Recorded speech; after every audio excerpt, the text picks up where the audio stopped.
They get close, they get down to your level, and then they ask, well, honey, what happened? And you look in their eyes and there's this compassion, and you feel that their body, the adult's body, is calm and regulated. And then all those feelings of you as a child, they just come bubbling out of you. All that frustration, anger, and helplessness. And the adult then looks at you and says, tell me about it. They don't try to fix it. They don't say to you, don't worry, you can build another one. Stop your crying. Stop your whining. They just let you feel everything you're feeling. And they hug you. And then you take a deep breath. And then you go back to building your tower. Now, if you were lucky, the adults in your life, they gave you lots of space to express how you feel without trying to fix what was going on, helping you navigate, just like Matt said, through those emotions. But unfortunately, that's not the case with many of us. We didn't experience that. We had the opposite experience. Stop being so angry. Don't cry. Stop crying. Right? You may have been sent to your room or punished. You were too much trouble. But here's the thing. We tend to forget that children are not little adults. They're not. Little people have big emotions. Heck, adults, we do too, don't we? And we're still like learning how to interpret them and interact with the world around them. And it's our job to help them. So I really like that little scenario, and that just shows right there about navigating, not controlling or trying to force these emotions, but navigating through them. Right on. I like the term navigating. That's a good word. It gives them the respect to the emotions that we feel is very, very important. And like you said, a lot of times parents and teachers will try to get the kids to stop feeling and to smash their feelings down and to put them away as quickly as possible, switch them as quickly as possible. And we believe, or I believe it certainly, that if we can give them credibility and we can give the emotions a place to exist, then they can understand them, they can identify them, they can learn from their own emotions. We all can learn so much from our emotions. And then we can make good behaviors based on our thoughts and our feelings. And then we can learn to control ourselves. We can learn to be independent.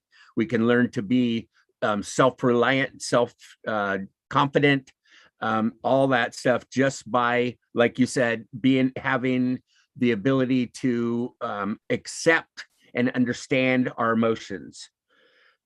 So what we're going to do, I should have said this earlier, but what we're going to do is Renee and I are, rather than doing a long PowerPoint, we're going to just show you a couple of little scenarios or little slides, and we're going to talk most of the time. And so if you have questions or you have comments, please feel free to put them in the chat, and we will work with you to involve you. Okay.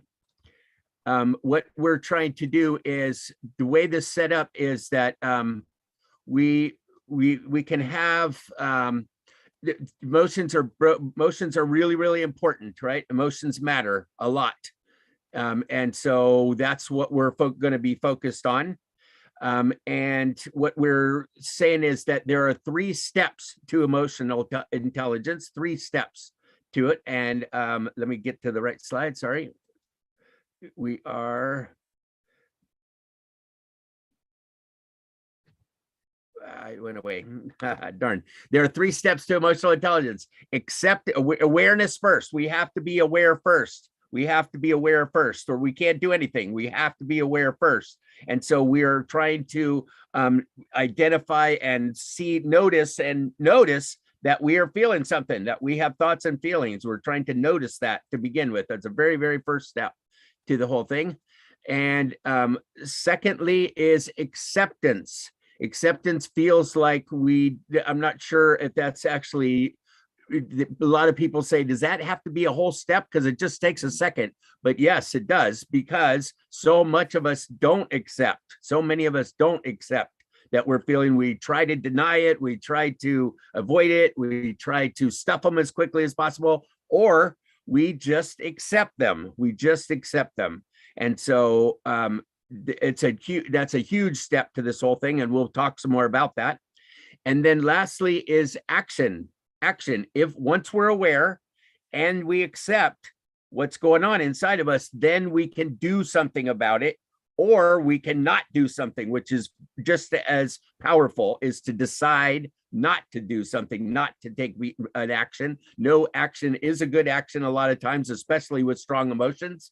You keep your mouth shut, or you don't hit them when you're feeling like it, and you don't do a lot of things. But the cool part is that when you decide not to act, that's an action, and that's you being in charge of your own life. So awareness, acceptance, and action. I'll get the slide if you want to talk for a second, Renee. Yeah, no, totally agree with you. Awareness is being emotionally aware. For your children, as a parent, as a caregiver, whatever role you play in life, you could be a grandparent, you could be just a caregiver, you could just be taking care of your nieces and nephews. But being aware of the reactions and just you being aware as well, you're the emotional coach for that child. That's the crazy thing to think about it. You are helping increase that awareness. By identifying their emotions and thoughts and allowing them to express what they want, what they need. Just like what Matt said, it helps build the self-regulation skills, the empathy, the social skills by learning to understand their emotions. And I see that your slide is coming up. Can you see the 3 steps? There's a gray box. Oh, there it is. Oh. See it? Okay, so let's talk about whether you see the slide or not. Let's talk about awareness, shall we? Let's talk about awareness. So it's always the first step. We can't do anything, like I said, without being aware.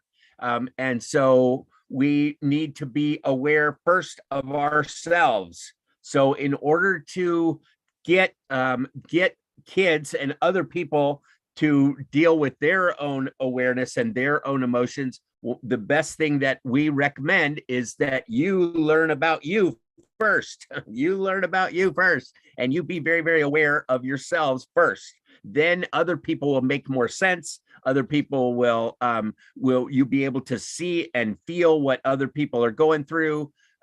You get the idea that you first. And so we are here learning about our thoughts and our feelings, and we highly recommend that we become aware of ourselves first, right? Yes, yes. Be aware first. How are you going to teach that child to be emotionally aware if you are not emotionally aware yourself? So what does that look like? What does that feel like? What does that mean? It means when you are feeling a certain type of emotion, let's say you are angry, right? Where do you feel it in your body? Is it in your throat? Research shows that when you feel a soreness in your throat and you're angry, it's something that you're holding back from saying. So being aware of, why am I feeling this way? What am I feeling? Am I feeling angry? Right? And where is this coming from? That's being emotionally aware, acknowledging the presence of that emotion within you and within your child.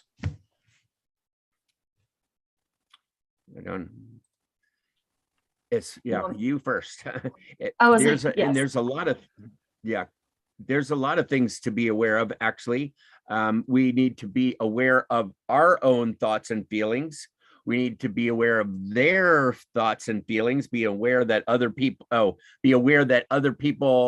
find that it's important. Right? If my thoughts and feelings are important to me, well, guess what? They're important to them as well. We need to be aware of the family dynamics, right? And how our kids operate.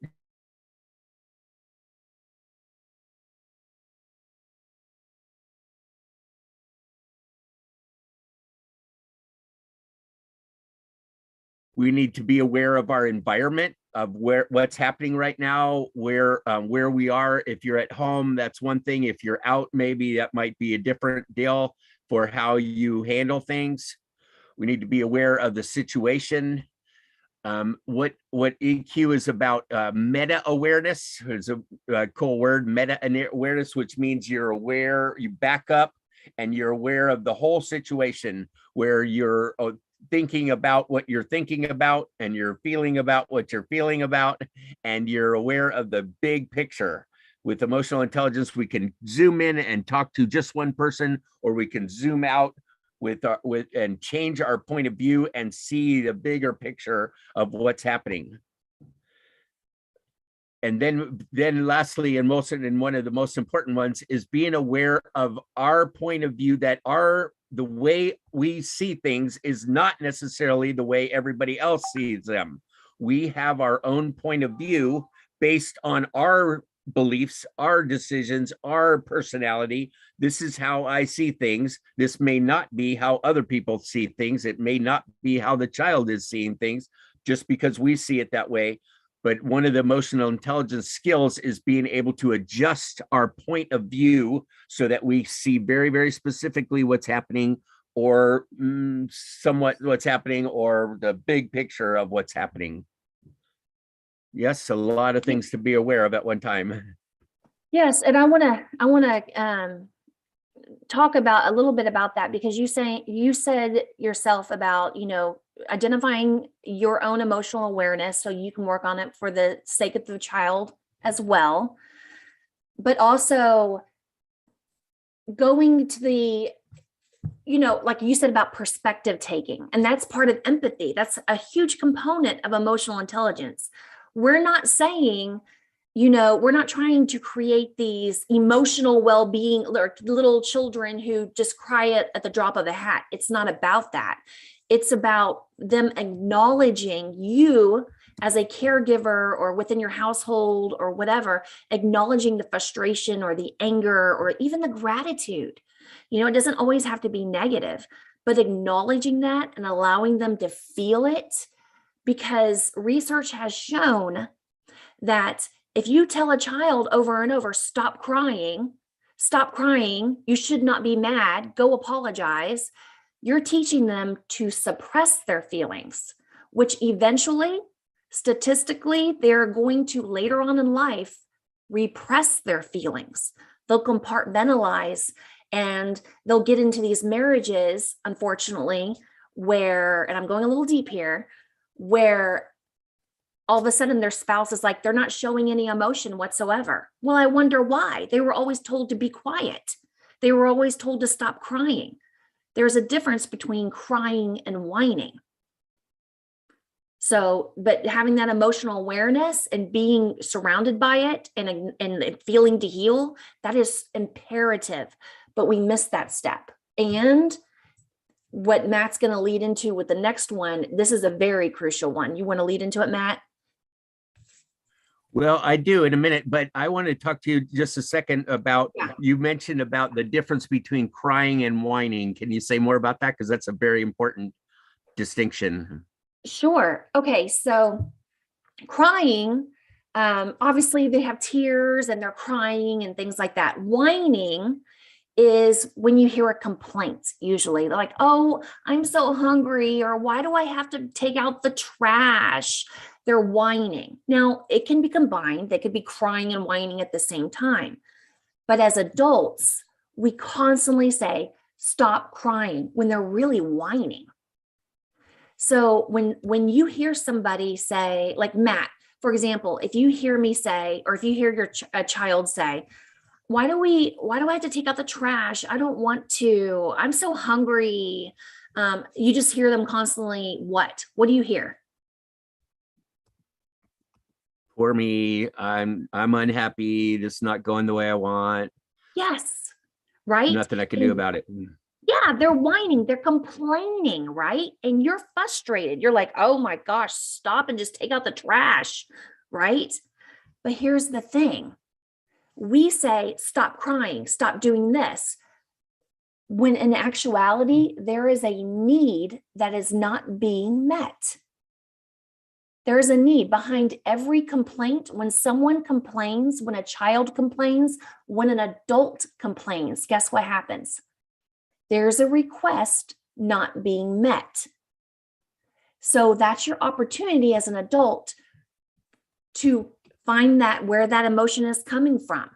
They're hungry, they're whining. So that stop crying, that suppresses that emotion, and it teaches them, I need to compartmentalize my emotion because I will get in trouble.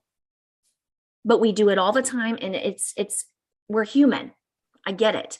But if you just simply reframe it from crying to whining, you could, like the whining, it's totally different. It's totally different. It's a game changer. It's a flip of a word, but it's their perspective that they take on, because they're like, oh, I'm not crying, I'm whining, if that makes sense. It does to me. You work with kids more than I do. What we usually work with adults, and we call it the difference between complaining and venting. Yep, It's similar, I think, similar. Yeah. And complaining usually is, like you said, rah, rah, rah, rah, and it's it's semi-feeling. I mean, it has feelings involved to it with it, but it's not actually being responsible, I guess, for your feelings. And it's more to do with, I'm unhappy and I want somebody else to do something about it.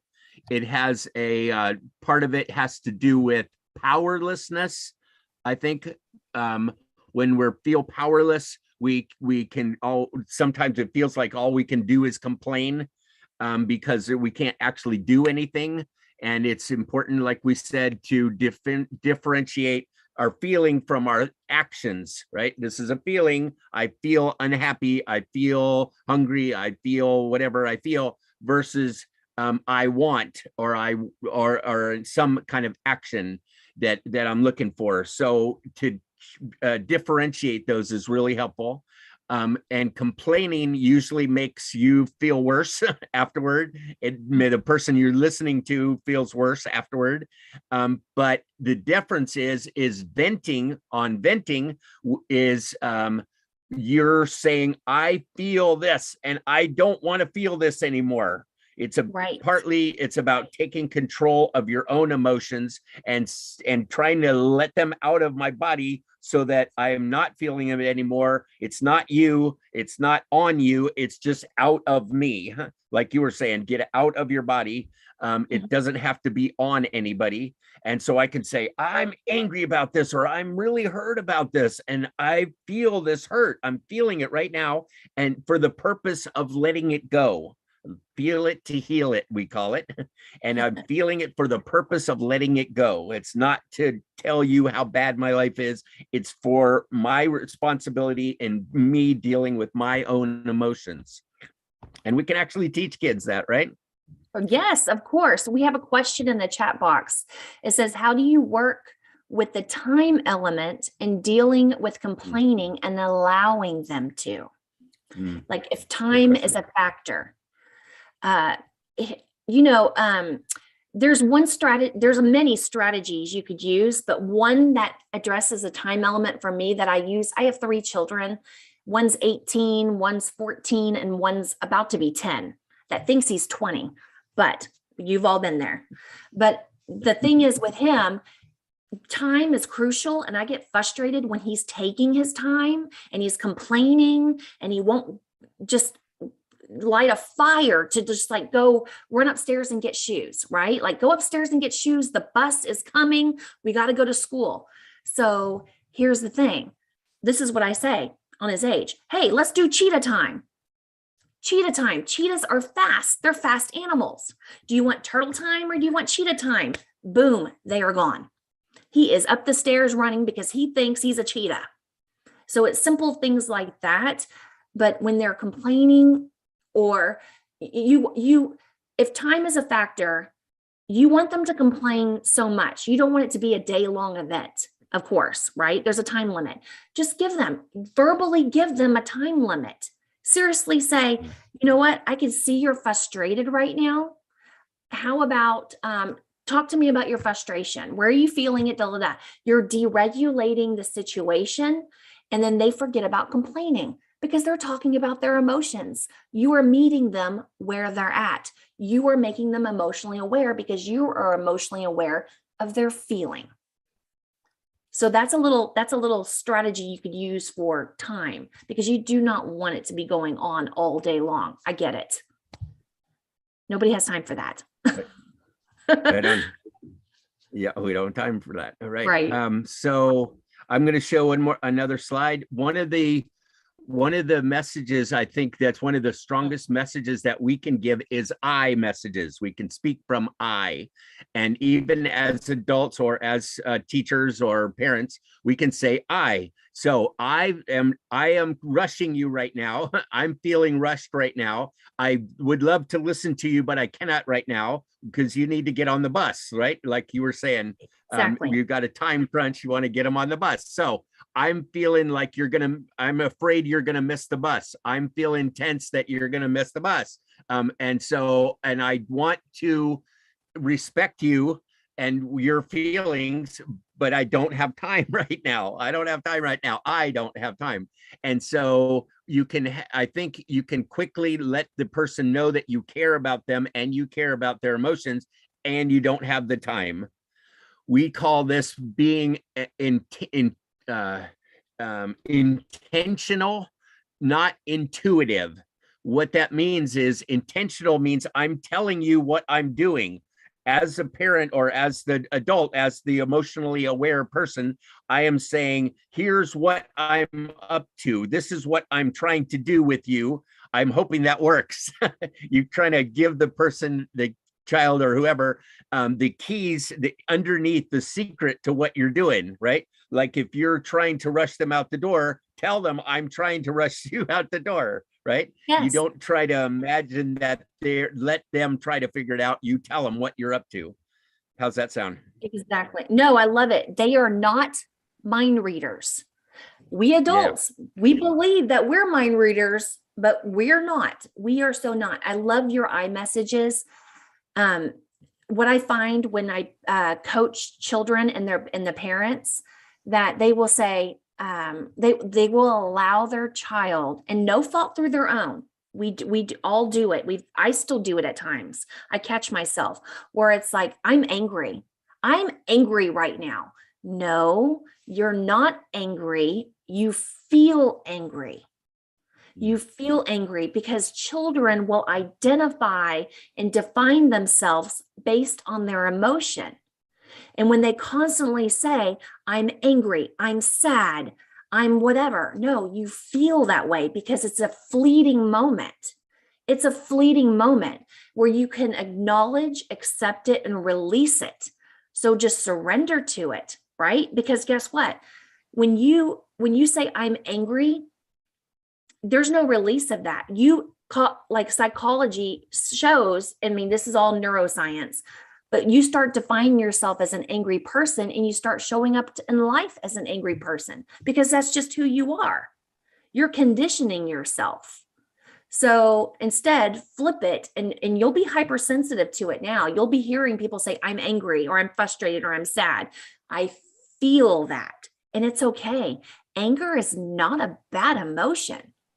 Anger is not bad. It's a basic emotion. It's what you do with the anger that proves to be effective or ineffective.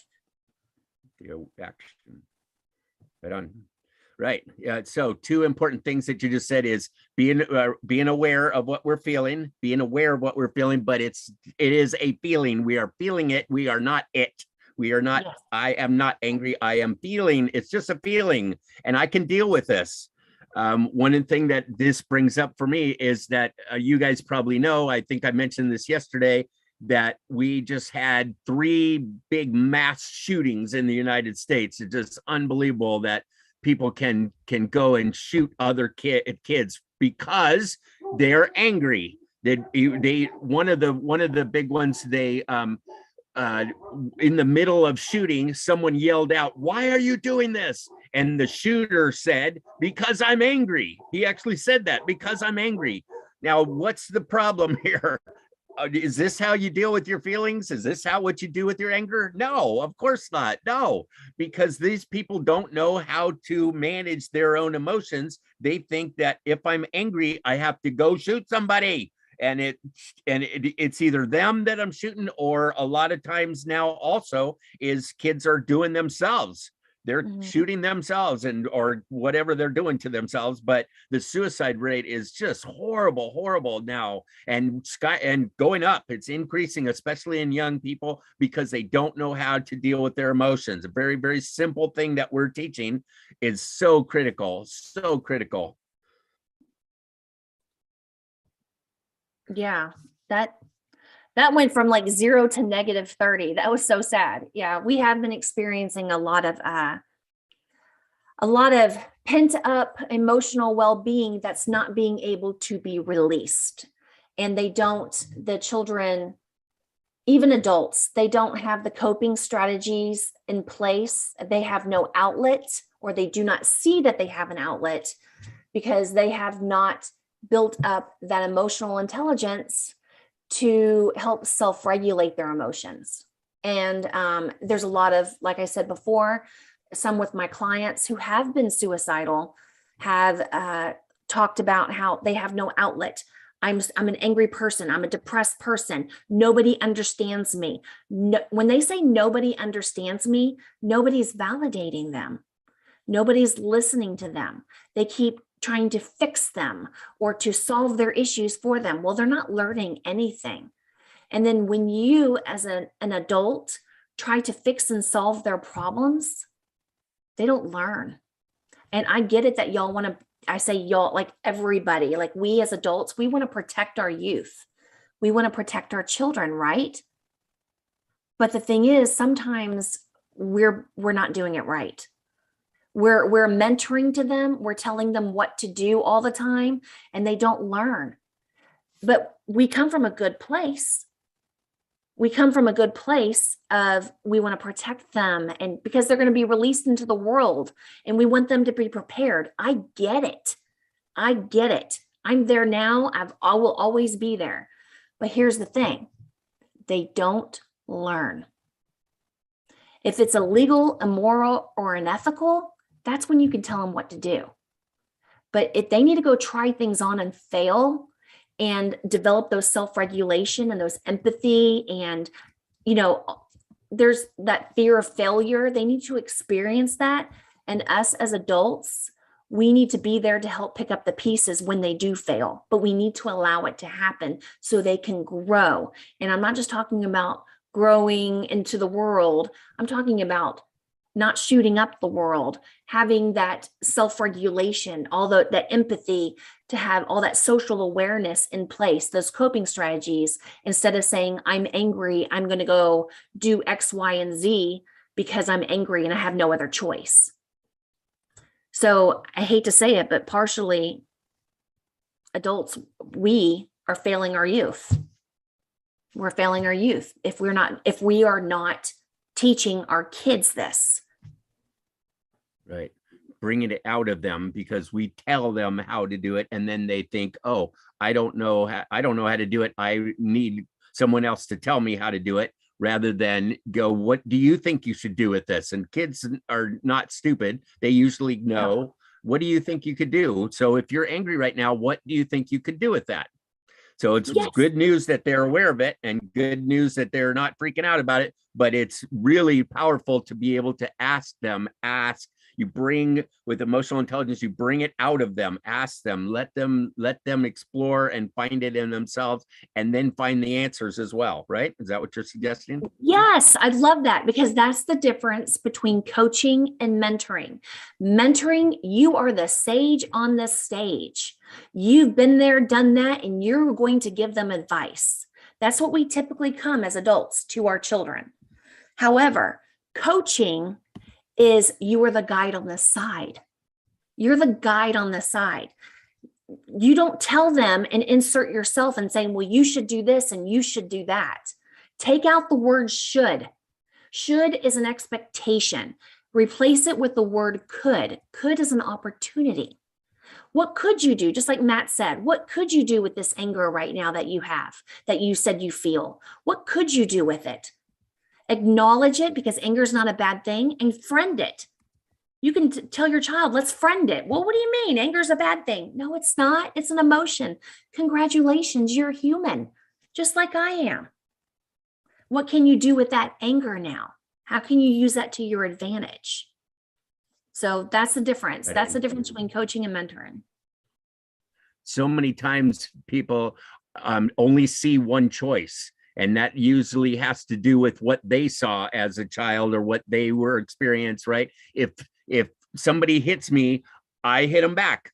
That's what I've seen. That's what we always do. That's what you do. And you go, yeah, that is one choice. What's another choice? Yes. Helping what else? kids and people see their options gives freedom, gives you ability to see other options, gives them the ability to choose on their own and to see what works for them and what doesn't work for them. So I'm right with you that it's about coaching them versus, I put it in the chat, guide on the side. I like that, versus sage on the stage. That's pretty good.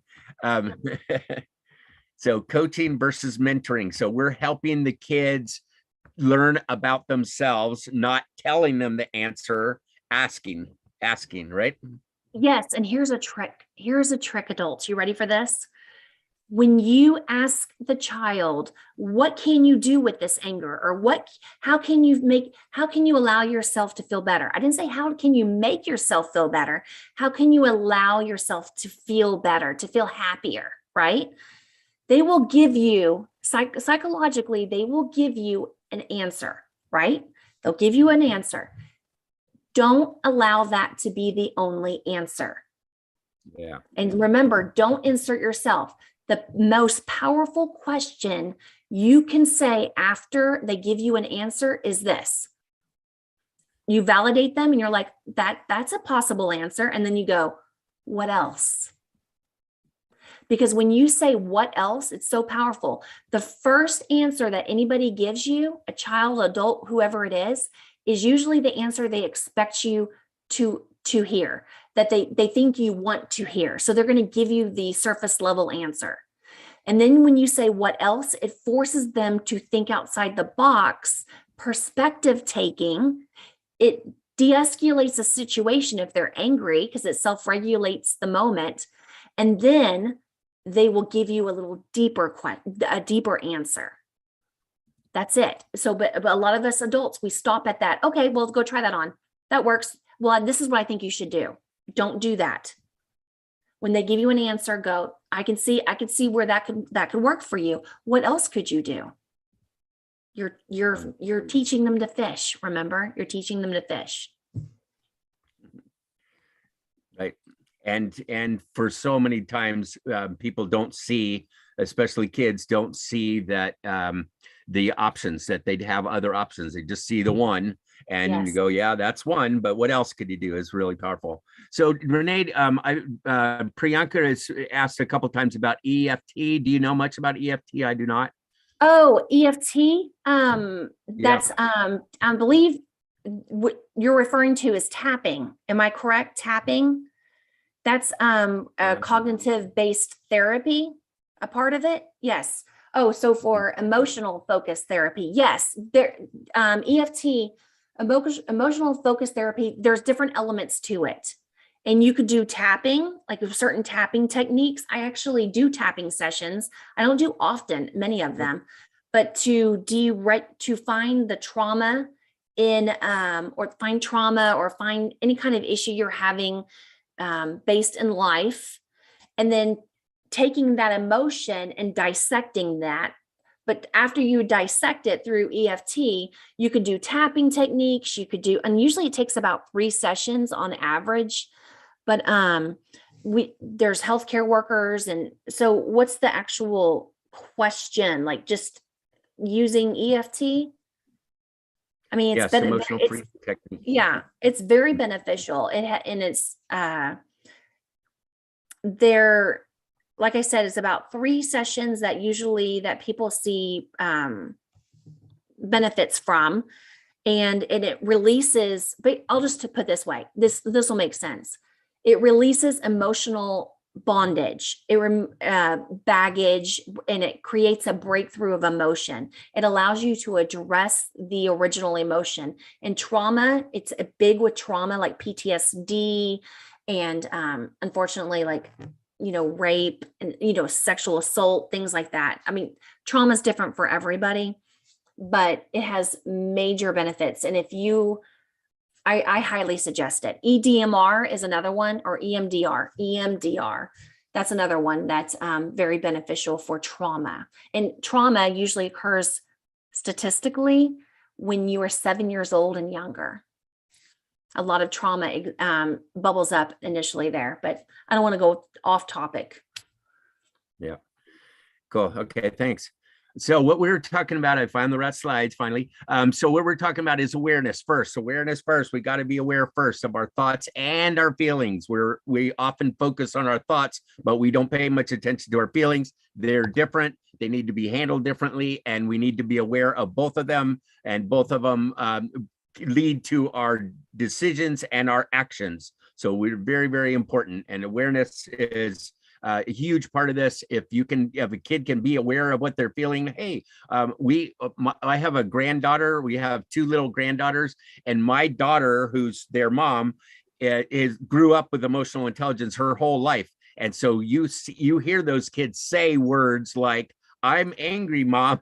"I'm sad, Bob. That hurt my feelings, Bob." And she's like, "Oh, I'm sorry, babe." And that's so cool that they're aware of it, and she can be there for them, and they can take responsibility for it. And she's like, "I'm angry," and I start throwing stuff around. She's like, "No, being angry is okay. What you do with your anger is a whole different deal. That may not be okay, because that's an action. Those are different." And you mentioned that earlier, Renee. So awareness always first. Secondly is acceptance, not denial, not blaming. I'm responsible. They're my emotions. They're my feelings. They're my thoughts. My thoughts created my feelings, and I need to accept all that kind of stuff that is happening inside. You may not like it. You can accept it without liking it. You can accept it and it not be okay with you.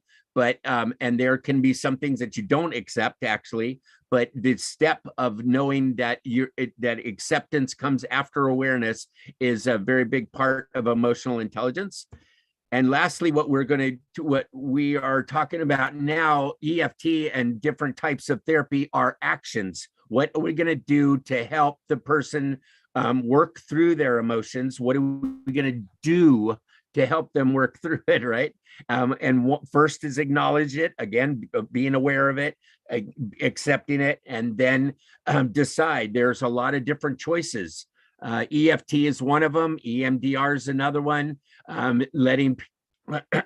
Letting the kid vent if you have time, going into depth of what they're actually feeling, and maybe did that happen to you before and now you're really sensitive to that thing. Don't you hate it when somebody knocks over your toys like that? You get angry because you're saying it's not fair, and so then you get to decide what kind of action you're going to take, or no action at all. And so there are a number of different ways to handle the feelings once they come up. And one of my favorites that a lot of people don't want to talk about is called feel it to heal it. Feel it to heal it, which means that we actually let ourselves feel the feeling. If you're angry, just be angry for a minute. Make fists and stomp your feet and grit your teeth and just be as angry as your body wants to be, even just for a minute. Don't hurt anything. Don't hurt anybody. Don't break anything. Just be angry. Let yourself be angry or be hurt. If it hurts, you cry and let yourself feel that feeling so that your body can release it, can acknowledge it and identify it. Even if you don't identify it, I don't even know what it is, but I've got a big feeling happening here. It doesn't matter what it's called right that minute. It matters that you let your body feel it, And then you can, okay, your body says, thank you very much. And then you can let it go and you don't have to carry it around. Has that been your experience as well? Oh, yeah. Oh, definitely. I even tell that to my adult clients. I'm like, feel it to heal it. If you are driving down the road and your children in the back seat are breathing on each other, you know how that can be, and they don't like it, or they're, just she's staring at me, make her stop staring at me, or they're hitting each other, and you just want to throw them out the window. I mean, don't do that. Disclaimer, don't do that. But you acknowledge that. Even you as an adult go, oh my gosh, I feel so angry right now. And then you go like this, literally say this out loud. Thank you, anger. I mean, it sounds crazy, but if you verbally say it, you're releasing it. You're aware, you're acknowledging it, you're labeling it, and you're like, thank you, anger. I'm human. I can get angry. That's okay. Now, where's this coming from? Frustration. You see how I'm deregulating myself so I can release it. Now I'm not going to throw them probably out the window because I'm de-escalating the situation in my own mind. They still may be in the backseat screaming, but that's when you need to get down with your emotions, lower your level of emotions so you can address theirs. Because those little people in the backseat that are arguing, they're going to match your emotion. If you're screaming at them, they're probably going to be screaming at each other. That's how it works. I mean, it doesn't work, but that's what happens. This is a particularly important slide to me because what we're saying is that we're trying to do different actions sometimes than what was done to us. And that makes it particularly difficult for us, you guys. It makes, it shows, I don't know, it adds another level of complexity to it because what we saw, what we felt, what we experienced maybe from our parents was not happy stuff. Most of our parents didn't know how to do emotional intelligence. Very, very few handled their emotions very well, in my opinion, in my experience. And so even though we were treated this way, even though my picture is that if somebody like you, if a child is crying, you send them to their room because that's all what happened to me. Or worse yet, I got beaten for feeling something. We're not going to do that, right, you guys? We're not going to do that anymore, right? So we have to be super aware of what's happening inside of us. We have to accept what's happening, and then we have to decide, is that what we want to do, what our parents did to us, or do we want to do it different? And I love this slide because it's coming down, and the guy in the middle says, wait a minute, I'm not going to do it that way. And he does it different. He talks to his son differently, and therefore his son talks to his son differently, and off it goes. And we're breaking the cycle sometimes of what we call generational trauma. It's a lack of parenting skills. Our parents didn't teach us because they didn't know. Most parents, loving parents, most parents want the best for their kids. Some parents are just plain mean, but not very many. Most of them tried the best they could, and that's what we learned. So, but we need to do better. We can do it different, and we can do it better, right? Yes, I love that slide, generational trauma for sure, because based on our upbringing, we're just conditioned that way. And it's ignorance. And ignorance is not stupidity, it's lack of knowledge. That's it. I do want to point out, when you tell your child that you are proud of them, don't just say, I'm proud of you, or you're beautiful, or you're smart, because you are going to run the risk of raising perfectionists and overachievers because they have nothing tangible to hold on to. It's a very abstract concept for them. Even at a very young age, they grasp this. About 5 to 6 years old, it starts. So instead of saying, I'm proud of you, right? Just like that blanket thing, say, I'm proud of you because I saw you struggle with that math problem and you figured it out. I'm proud of you. You see how specific that was? They didn't attach to this generalization of always a parent being proud. So I really love that. And I don't want y'all to feel like I have failed as a parent, I have failed as a caregiver because I'm doing everything wrong. We're all going to fail. We just fail better next time. Because my children were not born with a handbook. I don't know about yours, but they didn't come out of me with a handbook. That would have been great, but they didn't. So just ask yourself this question when you are struggling and you feel like you are failing as a parent or anything. Ask yourself, am I doing the best I can given the resources I have? Am I doing the best I can given the resources that I have? And if you could say yes, you're doing great. You're doing great as a parent. Agreed. Good point.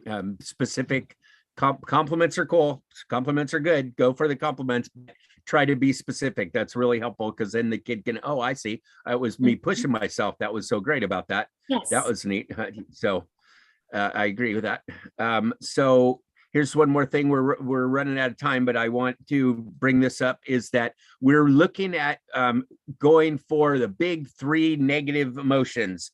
Are there's lots of different theories about how many different emotions there are, and they're all right. They can Over prove them. 4,000. Every one of them, I have a list of 15 different scenarios of different core emotions, and they're all right if you ask them, of course. But what I've found is that it's very, very simple. I'm not that smart, so I have to make things really, really simple. Break it down to the big three: fear, anger, and sadness. This is based on a lot of experience, not exactly science, but a lot of experience, that if you can break it down to fear, anger, and sadness, if you can deal with your fear and your anger and your sadness as strong as your body feels them, just these three, then there isn't that much that life can throw at you that you can't handle. I've found that that if you can deal with these three, then you can do some amazing things. You can open up, you can be loving, you can you can get in front of people and look like this. Like I did used to look like this. I used to be very shut down and closed and quiet and scared of a lot of things. But because now I feel like I can deal with things if they don't go well, if any of these emotions come up, if I end up getting my feelings hurt, or I end up being sad about something that I didn't say, or I didn't do it right, or I get rejected, that kind of stuff, I can deal with those things. I can deal with them. So therefore I can risk more. So knowing how to deal with our negative emotions is incredibly helpful, and it's incredibly helpful for the kids as well. The other side of that, what we're going for is positive emotions: joy, peace, and love. They're actually very different, but they're all three relevant. They're all natural state. Like I said, we have those little granddaughters. I've been watching them, and they came out with all three of these. They started off pretty happy, pretty peaceful, and pretty loving, actually, right from the beginning. And so what happens is our negative emotions get put on top of the positives. And what we need to do is just remove the negatives, and our positives are there. That's our natural state that we were born with. We're not born with a bunch of fear and anger and sadness. We're not born that way. So we picked it up along the way. We can let go of it along the way, right? So go for that. You deal with the negatives in order to get the positives. Does that resonate with you? Do you agree? It does. I love how you, and it's like how you can do that with your children is reframing it, asking them the question, what's the worst case scenario? Like, what's the worst thing that could happen to you right now? So that answer is going to be in the negative feelings, right? The anger, the fear, the sadness, right? So then now, once they tell you, because that's what they're feeling right now, this is the worst thing. This is they're going to say all that. Then you ask the question, what's the best thing that could happen to you? That's going to go to the joy and the love. And because we as humans, even children, we tend to live in the negative and the worst case scenario because we prepare for it versus reframing it, releasing it to see the positive. It's scarcity versus abundance.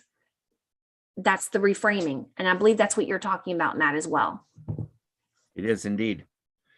And one last very important point, I think, is just that we get to decide, we get to be in control of what happens inside of us, no matter what's happening outside. If it's our parents, if it's the pandemic, it's the government, it's the weather, whatever it is, we get to, no matter what's happening outside of us, we still have the power to control what happens inside of us. And if we can teach our kids that, they can be independent, wonderful little people. So we get to decide, we get to have choice. And that's a wonderful, wonderful, powerful position to be in that requires some emotional intelligence. It requires awareness, acceptance, and deciding action. Yes? Yes. Yes. All right. One more point, if you will. We kind of wrap up. We're at our time. So any last minute, what's the most important thing you want people to take away from this, Renee? Listen to them and show your love. Children thrive on attention. We know this, and they act out and they're defiant when they don't get it. Heck, we as adults, we do the same thing. Smiles, hugs, fun moments. Spend as much time as you can with these little ones, because they need to feel loved for who they are, not what they do or what they don't do.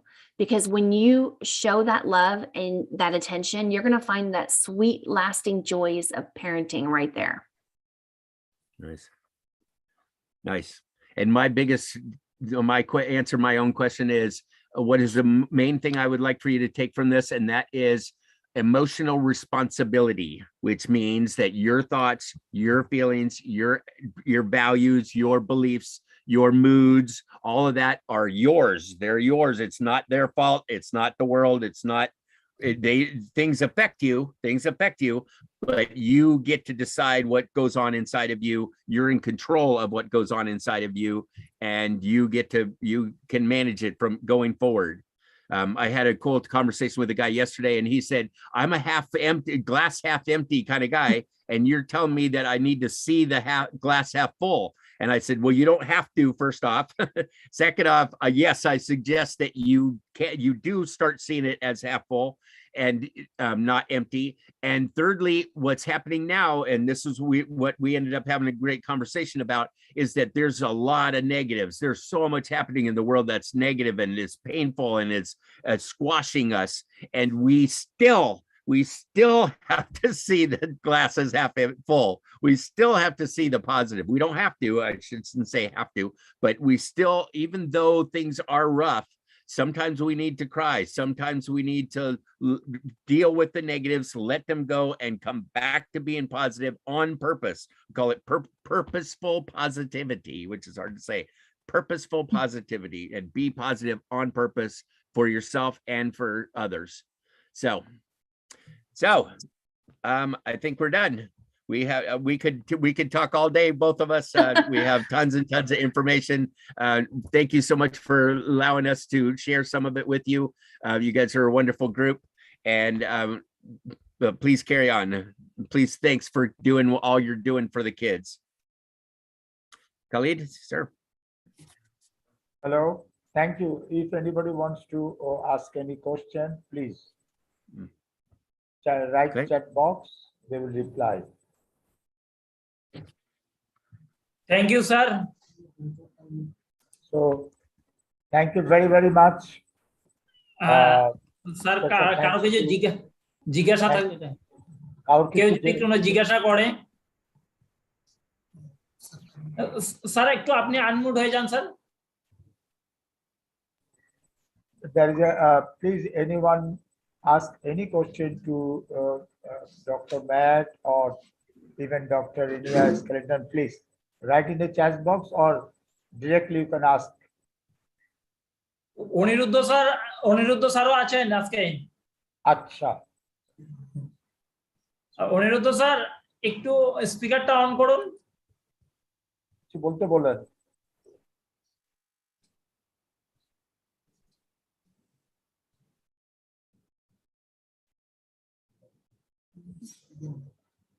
Aniruddha sir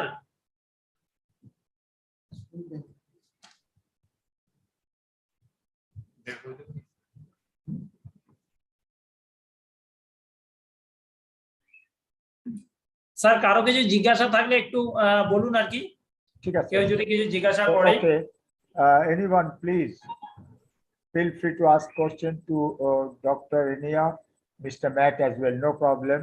This is the time Great. to learn. Nothing is to be hesitated. Please freely ask. If you ask in Hindi, we'll translate to in English. If you ask in Bengali, we'll translate it to English. No question of communication there. Please. Okay. There was a question in the chat and I was answering it, but I was muted. So just talking to myself. It was, how do you be positive on purpose? How to handle, how do you be positive on purpose? And the answer is, knowing awareness, acceptance, action again, aware that you have a choice, that you have the choice, that you can look at things glass half empty, or you can look at it as half full. You get to choose whether to be positive or not. If you accept that choice that you have, that there are other options, even when it looks really negative, that looks bad, that there's some way, if you work with it, there's some way it can turn to being positive, then you can allow yourself the freedom to explore inside of you. How do I adjust this? How do I change it? I call it a spin it to win it. You're adjusting things. If I think that's not fair, that's not fair, that's a big generalization of saying that it's wrong and it's negative. But if I say, oh, wait a minute, maybe that person was having a bad day, maybe they didn't notice to take me into account, maybe there's some other options I can see. Instead of this big negative that I see, I can adjust it a little bit and go, well, maybe it's not that bad, right? Maybe there's some more to it that I'm not seeing, and I can spin it a little bit so that it adjusts from negative to positive. Hope that answers the question. There's another one, Renee, you might be a good one for you, is that how do you handle a person who is angry? That's a good one. Yeah, by de-escalating. First of all, not matching their anger. When they get angry, you don't become angry, and you acknowledge their anger. That's the acknowledging somebody else's emotions. You see that they're visibly angry or they're lashing out. Don't go, why are you so angry? That's not going to work well for an angry person. But just be like, I could feel that you're frustrated right now. You don't even have to use the word anger, because some people that'll make them a little angrier, right? And you don't want to tell them to calm down. Nope, that'll make them angrier. So just, I can see that you're frustrated right now. And then this is what you say, don't try to fix them. How can I help you? How can I help you? You're intentionally de-escalating the situation. Now, if they say, well, I don't need you to help me. I don't want you to help me. You can't do anything for me. Well, then that's when you say, let me know when you're ready for my help. I'll be here waiting for you, or I'll be here for you. That's it. Drop the rope. Don't engage. They need to release that, and then they can come back to you. And you can revisit the situation later, but don't try to fix it or match their anger level, because that's not going to serve anyone. I hope that answers your question. What I try to do is observe again, I messages. It looks to me like you're upset. It looks to me like you're angry.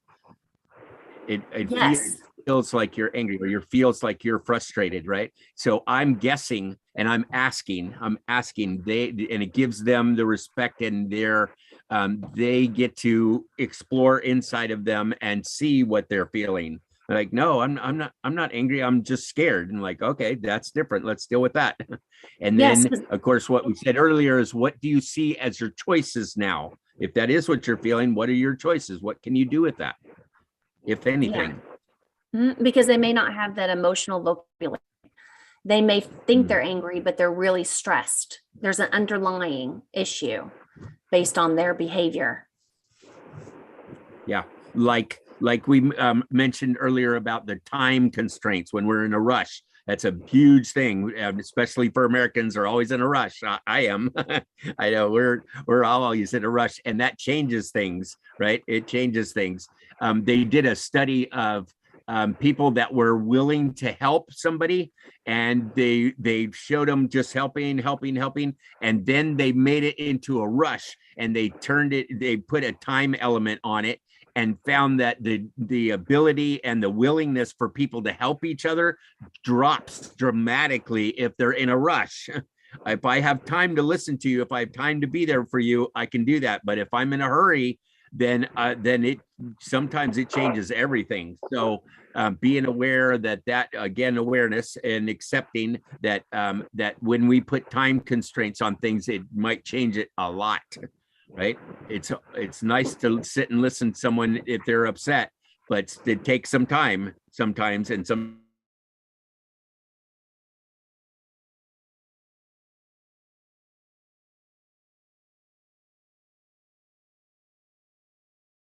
wear clothes of their own choice. Won't let the parent wear clothes of their own choice.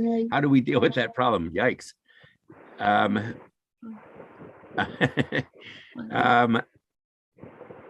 Here's the question. It's okay. When the kid is very particular with the clothing style of his parents and he doesn't let his parents wear cloth, they're okay. I'm assuming the child wants to wear clothes that they want to wear, and the parents like, no, you're not wearing that, right? What's the worst case scenario? What's the best case scenario? Is it going to end their lives if they wear this certain thing? Here's the thing. Like I said, we want to protect, and like my children sometimes will wear midriffs, and I'm like, no, that is not happening.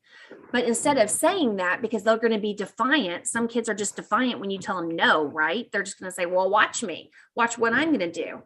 It'll motivate them. Well, we don't want that, right? I mean, we want to motivate them, but not to wear midriffs and expose their belly in public or whatever, right? So that's when you turn around and you say, if you wore this shirt, what's the worst thing that could happen? What's the best thing that could happen? Because you're making them see it from a different perspective, not their own. You're making them, it's called a detached observer. That's what it's called, a detached observer, where it's empathy. It's putting themselves in a different perspective to see what others will feel and what they see, and how their actions will be based on their actions, if that makes sense. I know that's a little muddy, but that's the thing. You have to navigate. They have to learn. That's coaching. Remember, it's not mentoring. I mean, if they're going nude, that's a different story, obviously. I mean, depending on your parenting style. Yeah, right. Right. Right. Here's another one. When you advise someone and they don't listen, what should we do? Well, sometimes our advice, they didn't ask for advice, right? Sometimes we're trying to help people. That's what you were saying earlier, Renee, is that a lot of times we as parents are, as soon as there's a problem, we give the advice of what to do about it, the action. And a lot of times that is not, that's not what they asked for. That's not what they're needing. And B, that's an action, and that is not necessarily anything to do with it. It's what are you feeling, and what do you want to do with your feeling, not necessarily what do you want to do with your body. Those are different, right? And if you want to insert yourself and you want to give them your opinion, I get it. There is a time and a place for it.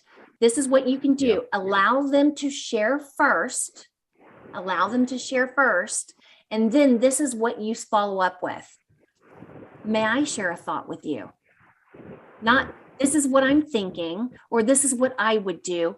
May I share a thought with you? You just opened up a safe space for them because you listened to them, you validated what they said, and you didn't agree or disagree. You're just sharing another thought. May I share another thought with you? That's it. And then more than likely, they're going to say, okay. So now they're more apt to listen. And then when you insert your thought, that's when you could say, well, what would you like to try on first? What would you like to do first? They may decide their idea, but guess what?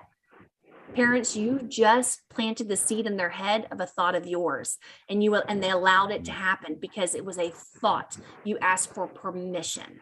You did not insert yourself.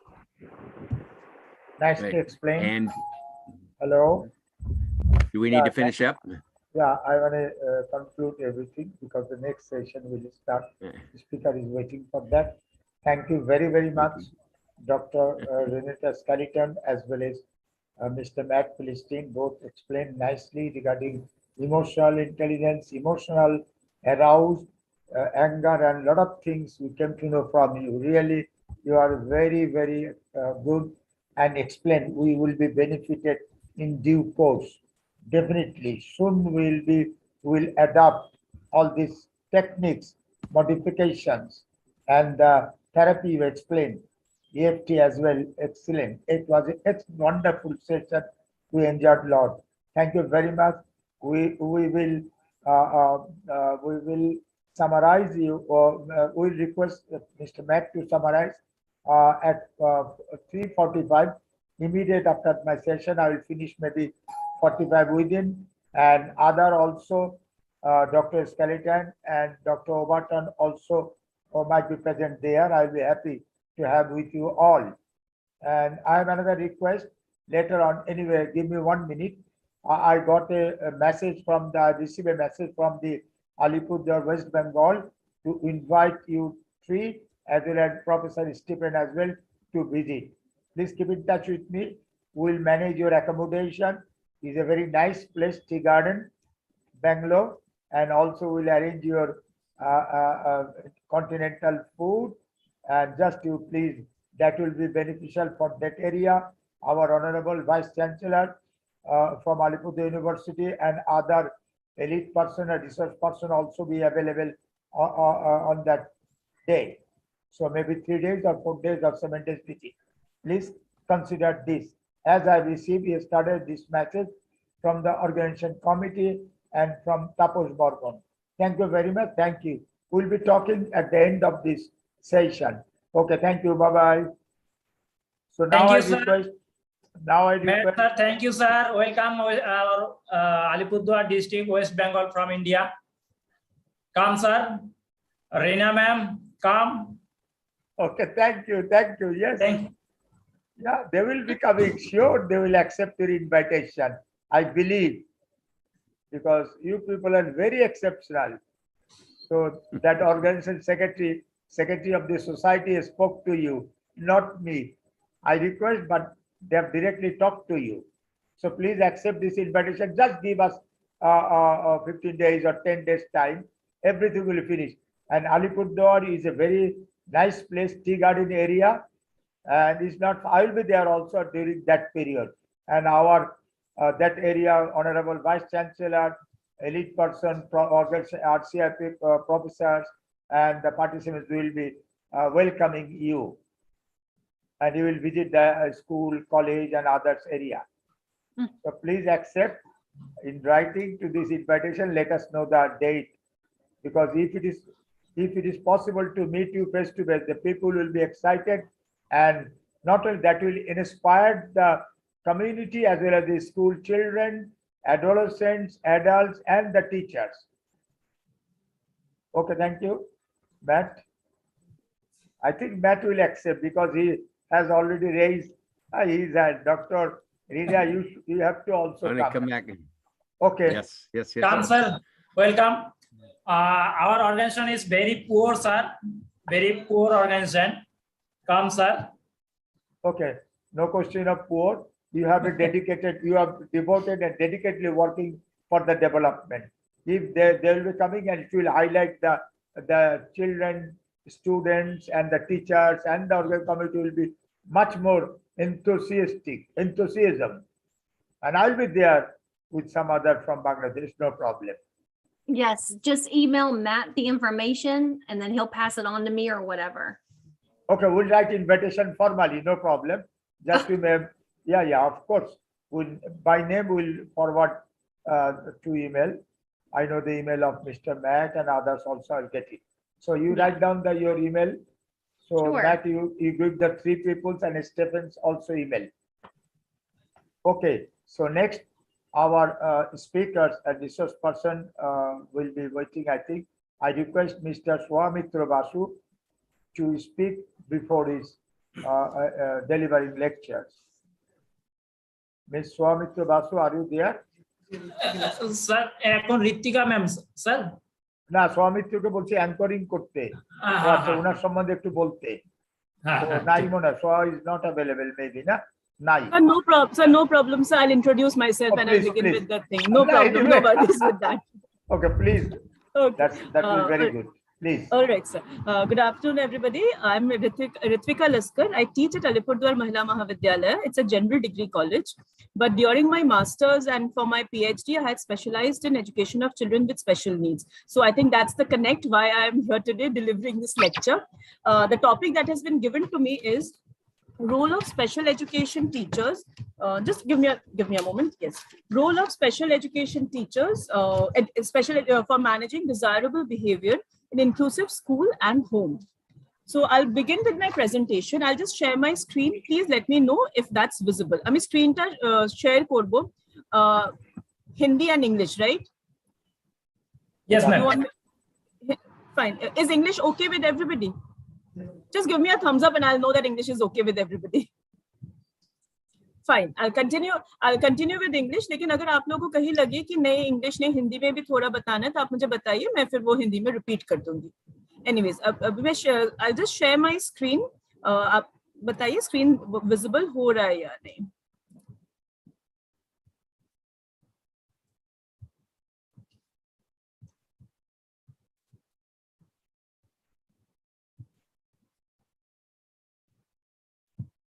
Is my screen visible? Yeah, visible. Okay, all right. Okay, the topic that has been given to me today is role of special education teachers for managing desirable behavior in inclusive school and home. Now, before we go into the details of the role of special education teacher, my first point would be, what do we mean by inclusive schools? What are inclusive schools?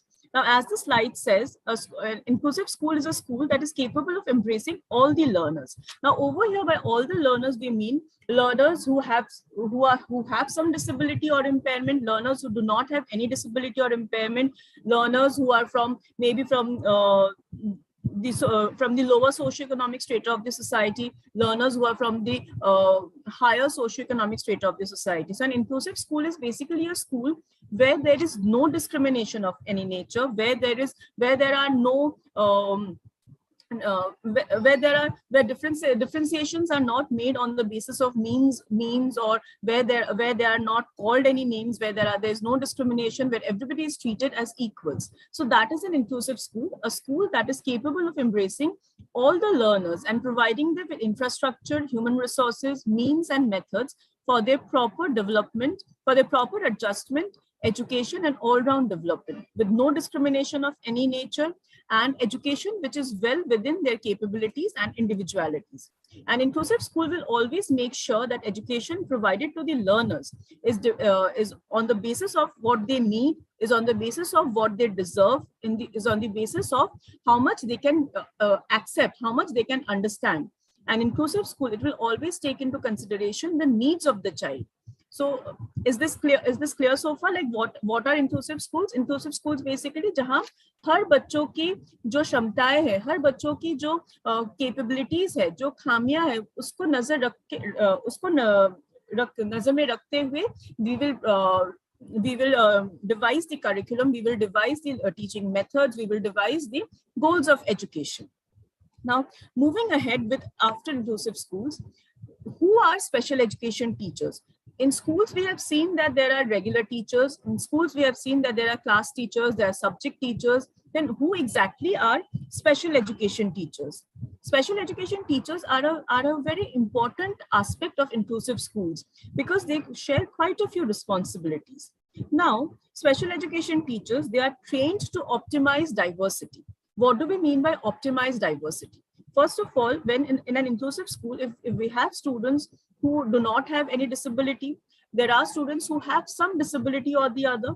So in order to make the process of education successful, in order to make the idea of inclusive schools successful, special education teachers, they play an important role. How? They are the ones who try to optimize the diversity in the classroom. They try to make best use of the diversity that is available in the classroom in terms of all kinds of children studying in the same class at the same time. They are responsible for providing guidance and help to other teachers in dealing with differently abled children. When we do our B.Ed, a regular B.Ed, we are taught how to introduce a lesson. We are taught how to deal with classroom situations. We are taught how to use the blackboard. We are taught how to interact with the students. But all that is done with students who do not have any disability as such. But in an inclusive school, it is quite likely that there will be one child with disability and there'll be others who do not have any such problem. So what does the regular teacher do then? The regular teacher is not equipped to deal with such a child. A regular teacher's knowledge is limited only with regular students. So here comes the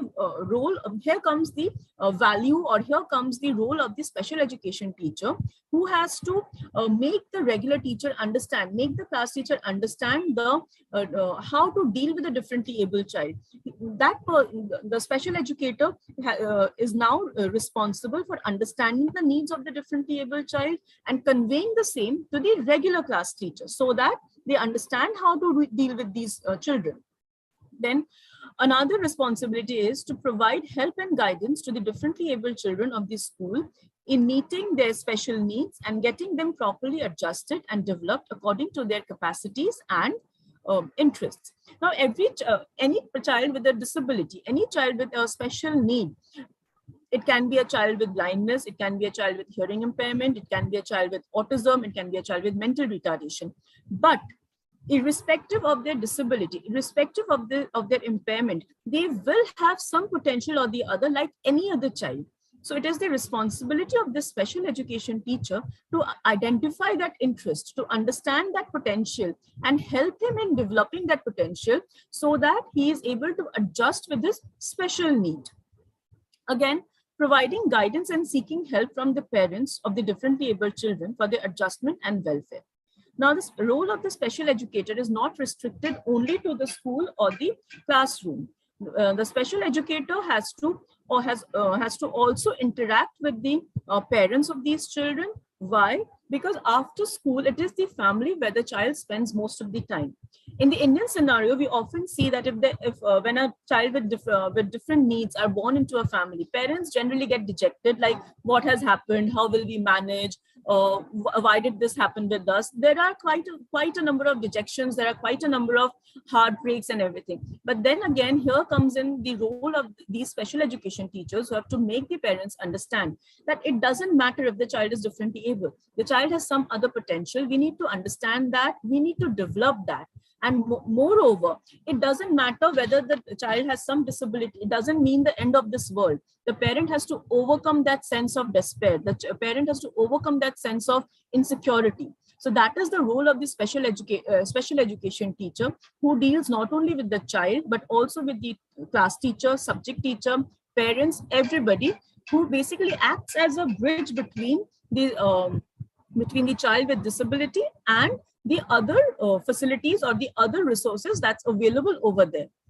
All right. Now, so therefore, inclusive education involves this entire setup of inclusive classroom or inclusive education. It involves teams of general education and special education teachers working cooperatively to combine their professional knowledge, perspectives, and skills. So in an inclusive classroom, it is not only the regular teacher or it is not only the special education teacher. It is basically a combined effort of both the special education teacher and the regular teacher who share their knowledge, who share their ideas, who share their experiences in order to make this entire idea of inclusive education, this entire practice of inclusive education successful, and also to help these children with different needs to overcome their limitations and hone their potentials, hone the talents that they have. Am I clear so far? Can I move on to the next slide?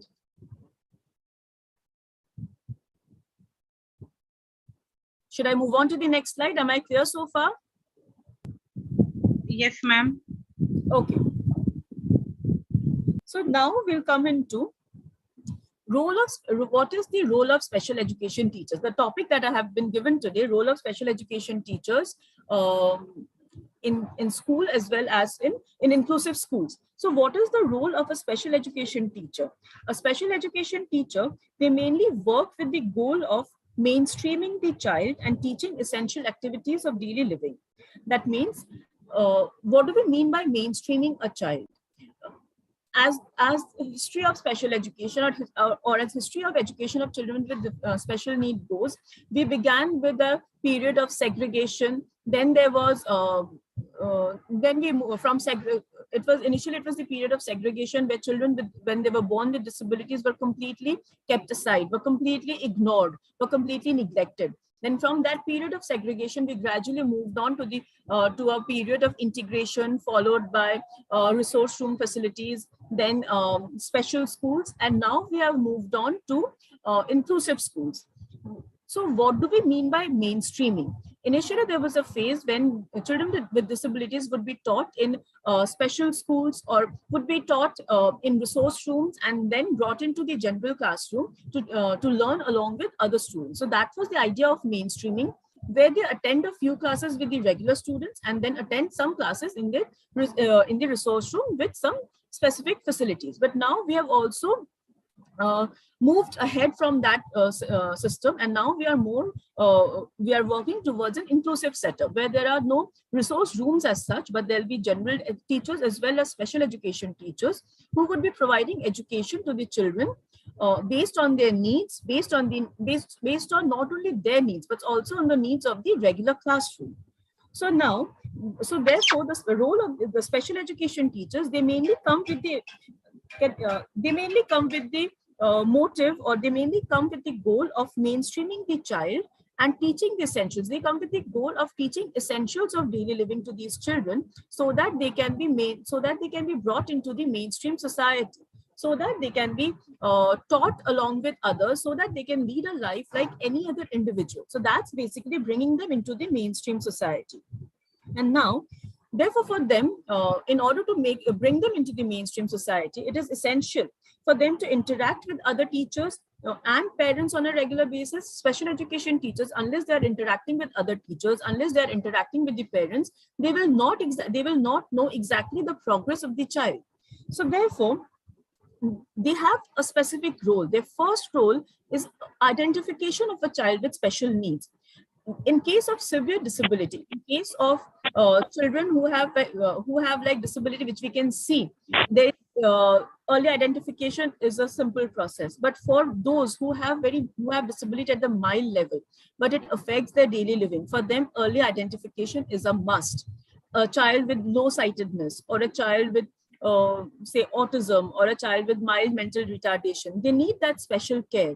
They can manage things on their own, but then they need their special care. They need that early intervention so that somebody can come and tell their parents, so that somebody can come and tell their teachers that, yes, this child has some problem which needs to be looked into. So that is the first step of a special education teacher, that they have to identify the child with special needs. They have to identify the special needs that these children or this child might face. So this is early identification is an integral part of special education teacher's job. They can diagnose the nature of the impairment and impairment and learning difficulties faced by these children, and which affect their level of adjustment, learning and progress, along with the possible causes and ways of rectification. So early identification will include identification of disabilities, how those disabilities are hampering their daily lives, and what can be done to address those difficulties. So that is the first role of the special education teacher in an inclusive class. In a class of say 40 students, the special education teacher is responsible for pointing out that maybe that one or two students who have some disability or the other, who have some special need or the other, what that need is, how that need can be addressed, and how that need can be, how the child can be helped to overcome their difficulty and adjust in the regular classroom. So that is the first role of the special education teacher. Next comes Next comes developing an individualized education program for each differently abled child. Now, what is an individualized education program? When we as people who do not have any problem, apparently who do not have any problem as such, when we go into a classroom, we learn along with all the other students. We learn as others are learning. But when there is a child with some other limitations, when there is a child who is differently able, when that child walks into a classroom, he needs an individualized educational setup. He needs an individualized educational program. Why? Because that program will take into consideration his limited abilities, or the child, it is not always necessary the child has some disability. It is also possible the child is a gifted child. Even then, they will need an individualized educational program to understand how different they are. And that individualized educational program will be based on, will be developed on the basis of what the child demands, will be based on what the child wants, what the child's progress is, and how the child can be helped further in enhancing their potentials, how the child can be helped further in overcoming their limitations, how the child can be helped further in in bringing them into the mainstream society. So that is an individualized educational program. So depending on the disability or the special need, teaching methods can include individualized educational program, problem solving assignments, and small group work. This IEP, it is popularly known as IEP, Individualized Educational Program. It sets personalized goals for each student and is tailored to the student's individual needs and ability. They review the IEP, the special education teachers, they review the IEP with teachers and parents to inform them of their child's progress and suggest techniques to promote learning at home. So this is the second point as far as I think regarding role of special education teachers. Now, next is collaboration with other teachers. By other teachers, over here we mean special education teachers. They can, sorry, not special education teachers. By other teachers over here, we are referring to subject teachers. We are referring to class teachers. We are referring to all the other teachers who are not, who do not have a degree in special education, or who do not have an expertise in dealing with children with special needs. How do you collaborate with them? The special education teacher collaborates with the class teacher and the subject teachers and provides one-on-one help to the differently abled in grasping and learning of what is conveyed by the class teacher. A class teacher would not know exactly how to deal with a specific kind of disability. Here, the special education teacher has to help the teacher in understanding the disability, and also, just a second. Sorry. Yeah, here the special education teacher has to help the class teacher in understanding the disability and imparting the lesson. Now, this special education teacher has to either translate the lesson or has to convey the same lesson to the special child, depending on how he wants it. Let's suppose there's a child with hearing impairment. A regular teacher does not know how to interact with the child with hearing impairment. Come into the picture now and will help the child through sign language. Yes. Should I continue? Okay. Continue, ma'am, continue. Yeah, I'll continue. No problem. Yes, here it comes the role of the special education teacher who would come into the picture to help the students in understanding the lesson, either by using sign language or by using methods that is more suitable to them. There can be another example. There can be a blind child in the classroom. So how do you help that child? A regular teacher, the class teacher will only teach the lesson and will leave. The class teacher is not specialized in teaching the child through Braille. The class teacher is not specialized in teaching the child using tactile maps or other teaching aids. So here again, the special education teacher will fill in that role, will convey the lesson that has been taught by the class teacher using either Braille or using methods that is more suitable for a child with blindness. He may also provide additional instruction or help them in their drill practice, projects, or assignments, and thus supplementing and filling up the gaps left in their learning on account of their impairments and limitations. Then again, the special education teacher can also collaborate with other teachers and help and guide the classroom or the subject teachers by suggesting ways, means, and methods and strategies, aids and devices used for teaching and learning of the differently abled in tune with the nature and types of their impairments.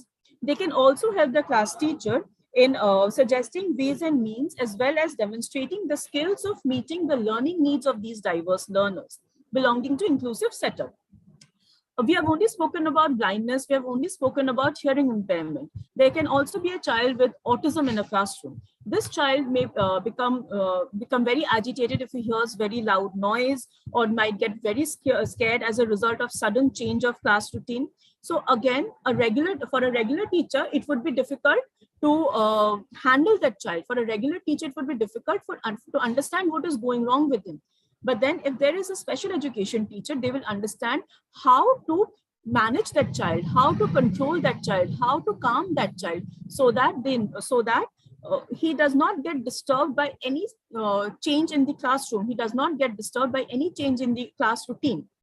So these children, they need to be managed and controlled by the special education teachers. And now, as schools become more inclusive, special education teachers, they collaborate more with regular teachers and help them to adapt the curriculum materials and teaching techniques to meet the needs of the students with disabilities. So this is how they collaborate. A regular teacher and a special education teacher, they work as partners in a classroom to help these children with special needs. Now, special education teachers, they are involved in the students' behavioral, social, and academic development, helping them emotionally, making them feel comfortable in social situations, and making them aware of socially acceptable behavior. They work for removing the feelings of inferiority. These children, they might suffer from some feelings of inferiority. They might suffer from depression. So the work of the special education teacher is to help them overcome these feelings of inferiority and depression, help them they have to be taught to be positive. They have to be taught to understand things. They have to be taught to interact with others, not to get worried with their limited ability. They have to be instilled with the necessary confidence, so that they can put into practice whatever they are learning, so that they can come into the mainstream society and interact with others as any other member. Next, we'll come into the role of these special education teachers in collaborating with parents. Now, how do they collaborate with parents? What is their role? They are involved while collaborating with parents. They help parents in overcoming their fears and anxieties and about the well-being and future of their differently abled child. I began my lecture by saying that whenever there is a special child born into the family, in some of the cases, it is seen that parents get dejected, parents feel that why has this happened to us? So it is important to bring them out of that situation. It is important to bring them out of that anxiety. The work of the special education teacher would be to help parents in overcoming their fears, anxieties about the well-being and future of their child, and they can be assured that there is nothing wrong in it. And also the special education teacher has to make them understand about the progress of the child, about the needs of the child, what is the role of the parent, how the parent can help them in bringing them into the mainstream society, what is the work of the parent to make them feel a part of the society and not anybody who is not a part of the society. So the parents also have to be educated. The parents also have to be taught how to deal with their wards, how to deal with their children. So that is another role of the special education teacher. So basically, the special education teacher, they work as a liaison officer between the school, the parent, the students, and the teachers. So this is like inclusive education. I would like to conclude by saying that inclusive education becomes effective only with the loving touch of the teachers who have the capability and aptitude for teaching. A teacher who is not interested in teaching will never be able to help these children, will never be able to understand the needs of these children. The more effective schools can be differentiated from the less effective schools by the degree of collaboration between special education teachers, regular teachers, and the parents. So this is like what I think is the role of the special education teachers in the school and while interacting with the family members. Is there any question? Okay, are there any questions? Yes, ma'am. There is a question in the chat box. Raji, I'll take the question. I'll stop sharing and I'll take the question. Okay.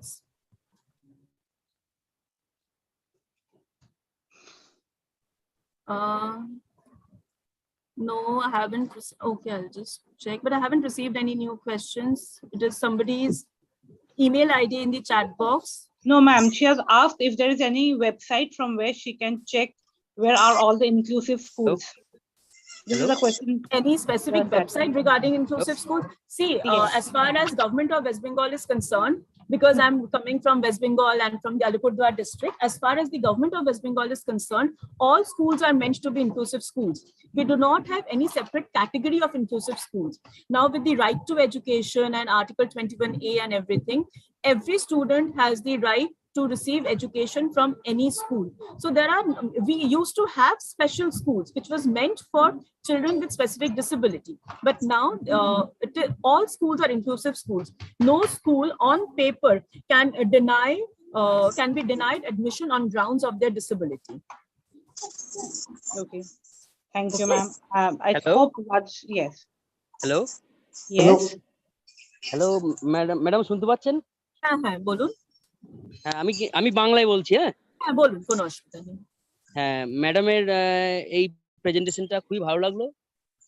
সম্পূর্ণটা related. আমি একজন special educator, Birbhum ডিস্ট্রিক্টে কাজ করছি, নাম বিশ্বনাথ দাস বৈরাগ্য। তো ম্যাডামকে প্রশ্ন কিছু নয়, আমাদের একটু চ্যালেঞ্জের সম্মুখীন হতে হচ্ছে দীর্ঘদিন ধরেই। আমরা রীতিমতো কাজ করে যাচ্ছি, কিন্তু যে হারে সাকসেস পাওয়া দরকার সেই হারে সাকসেস আমরা পাচ্ছি না। তার কারণ হচ্ছে আমাদের ওয়েস্ট বেঙ্গল তথা প্রত্যেকটা ডিস্ট্রিক্টে যে পরিমাণে সিডব্লিউশন রয়েছে, সেই পরিমাণে আমাদের স্পেশাল এডুকেটর নেই। যার ফলে আমরা প্রত্যেকটা সার্কেলেই একটা খুবই খারাপ লাগছে। ব্যাপারটা হচ্ছে কি, আমাদের ধরুন প্রায় 250-র ওপর সিডব্লিউশন রয়েছে। আর স্পেশাল এডুকেশনের এরিয়া থেকে আমাদের মেন্টাল রিটার্ডেশনের উপরে আমি কাজ করছি। তো মেন্টালি রিটার্ডেড চাইল্ড প্রায় রয়েছে প্রায় 70-এর উপর, 70 থেকে 75 জন। যার ফলে আমরা স্কুল সাপোর্ট এবং হোম ভিজিট এগুলো করে 75 জনের কাছে কিন্তু অ্যাভেলেবেল ভাবে আমরা কিন্তু সময়টা দিতে পারছি না। হ্যাঁ, অনেকগুলোই সাকসেসফুলি আমরা সার্ভিস প্রোভাইড করে তাদেরকে অনেকটাই উন্নতি করতে পেরেছি। কিন্তু সবচেয়ে খারাপ লাগে কি, যে প্রত্যেকটা ছাত্রের কাছে আমরা যে সার্ভিসটা দেওয়ার কথা সে পরিমাণে দিতে পারি না। এই জন্য একটু খারাপ কষ্ট হয় আর কি। হ্যাঁ, বেশ। আর ম্যাডামের যে সমস্যা, আমি মাঝেই কথা বললাম, এটা একটা সমস্যার কারণ যে আমাদের এখানে যতটা আমরা ইনক্লুসিভ স্কুলস এর কথা বলি ঠিকই, কিন্তু রিয়েল পিকচারটা এরকম যে যতটা আমাদের ইনফ্রাস্ট্রাকচারাল ফ্যাসিলিটিস দরকার, সমস্ত স্কুল অতটা ইনফ্রাস্ট্রাকচারাল ফ্যাসিলিটি প্রোভাইড করতে পারে না। আর স্পেশাল এডুকেশন টিচারেরও শর্টেজ আছে, এটাও একটা সত্যি কথাই যে অতজন স্পেশাল এডুকেশন টিচার্সও আমাদের নেই। এখন অব্দি আমাদের ইনক্লুসিভ স্কুলস এর যা অবস্থা, আমাদের প্রত্যেকটা স্কুলে তো ইনক্লুসিভ স্কুল, যেন একটা স্কুলে যদি এরকম কোনো স্টুডেন্ট আসে যে ধরুন মেন্টালি রিটার্ডেড বা কিছু, তার জন্য যতগুলো নেসেসারি চেঞ্জেস করা দরকার প্রত্যেকটা হয়তো আমরা করে উঠতে পারছি না। কিছু করাটা সম্ভব হয়, করা সম্ভব হয় না। আপনারা এই ফিল্ডে কাজ করছেন, আপনারা নিশ্চয়ই জানবেন সেটা, যে সমস্ত কিছুই যে আমরা সব প্রোভাইড করতে পারি না। Anita ji, I'll repeat myself in English. What I was telling sir is basically that we talk about inclusive schools and all, but even now, till now, we are infrastructurally we cannot provide all the facilities. There are certain limitations. If suppose a child with mental retardation comes into a regular school, because all schools are meant to be inclusive, we can provide them only with a few facilities. It is not that we can provide them with all the facilities. Whatever we are reading in the books, whatever we are reading in our articles and all, these are all ideal picture, but in reality, it is not. Till now, it has not been possible on our part to make it possible, to make all the facilities available. That's a fact. And as because you all are practitioners in this field, you all will be knowing it even better than me, that no matter how hard we try, no matter how much we try, we have our limitations. We may be experts in the field, but when it comes to putting those into practice, we do face limitations. So that's a fact. We cannot deny that. Thank you, madam. Thank you. Thank you. Thank you. Ma'am, there are other 2 questions in the chat box. I'm not being able to see the questions. Can you please read it Okay, out? sure, ma'am. The first question is from Mrs. Melissa Lobo. Is, according to you, what will be an ideal timetable if not allowed in class as a special education teacher? Well, an ideal timetable would depend upon the type of disability that you are dealing with. If a child has if a child is mentally retarded, then we have to understand what the child is good at other than his or her mental retardation. Is there any other thing that the child likes doing? So in between all the classes, we have to put that activity so that the child feels engaged. Otherwise, if suppose there is a child with blindness, then the routine for him would be different. If there's a child with hearing impairment, the routine would be different. The routine would include auditory sessions. The routine would include classes in sign language. For a child with Braille, the routine would include classes in Braille. For a child who is gifted, obviously the timetable will be absolutely different. So we cannot have one specific routine. We have to modify the routine. We have to bring in changes depending on the kind of disability, not only the kind of disability, also the severity of the disability. So that is important. So we have to first understand the type, the severity, and then we can decide on the modifications that we can make in the curriculum. Ma'am, thank you. This is Melissa. I think my question was a little, I myself, when I read it, I didn't kind of think. What I wanted to ask you was, it's actually children with learning disabilities, ma'am, very cooperative teachers and things like that.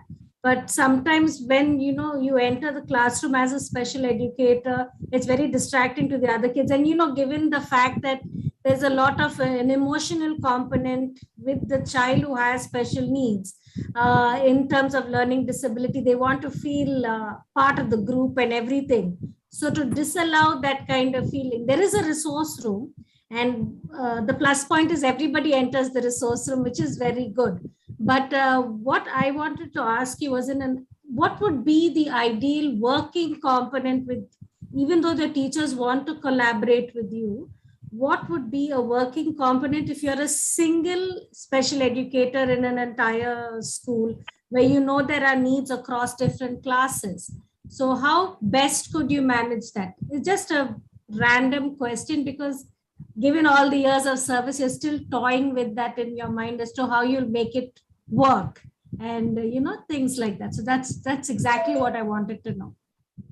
If you are the only special educator in the entire school and there are quite a few number of students with some disability or with some unidentified, no, sometimes it's a relatively new place. So there are some who are falling in the cracks. They've not been identified, but you can see that they do have certain needs. Some problem or the other, some you limitation. don't want them to get lost and to fall in, that's what happens to them. So by the time they're reaching 9th and 10th, the poor kids can't face all that they've not been worked with. So given that situation, how will you kind of give me like a rough idea as to even in percentage for your day timetable? I feel what you can do is instead of trying to identify them on the basis of their class and all, like from this class, this is one child with some limitation, or this is one class with some limitation. I think it would be better if we try to classify these children on the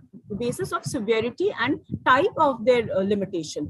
Like a child with intellectual disability, if you come across a child with intellectual disability, you can identify the ones who are almost at the same level so that you can teach them at the same time, irrespective of whichever class they belong to. Suppose there is a child with learning disability and there's one child with learning disability in class 3, one child with learning disability in class 6, but then their level is almost the same. I feel it would be better if you try to identify them on the basis of their severity of their problem. Ma'am, in conjunction with that, how do you compensate for the class missed? Now, suppose I take you out at this particular time, but you have like a social science running, and I've taken, like, say, a few of you. So how do you compensate? Because it's one working day.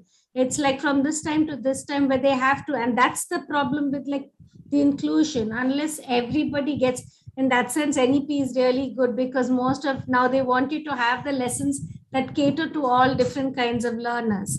So in that sense, it's good. But otherwise, how do you compensate for the lost time in the regular class? As I just said in the earlier, while discussing with the earlier participant, when we talk about an inclusive setup, when we talk about an inclusive classroom, on paper it is said that if there is a child with some limitation, if there is a child with disability in your school, then you divide the class into sections so that it is easier to give them individual attention. But in reality, does that really happen? When we talk about inclusive schools, here our main intention is to make them understand the lesson. Here our main intention is to make them deal with their situation, is to overcome their limitation. It is not that we have to make them fall into the rat race with other children. Inclusive classroom, inclusive setup means that if there's a child with limitation in your classroom, we have to make special arrangements for that child. In one particular day, if the child misses out on a social science class because he was with the special education teacher, then the special education teacher and the subject teacher has to make sure that that missed out lesson that the lesson that the child has missed out, that is taught to him separately, him or her separately. So when we talk about inclusive classroom, we also have to keep in mind that if there's a child with limitation in a regular classroom, we have to make those adjustments. We have to make our timetable flexible. It cannot be the regular timetable.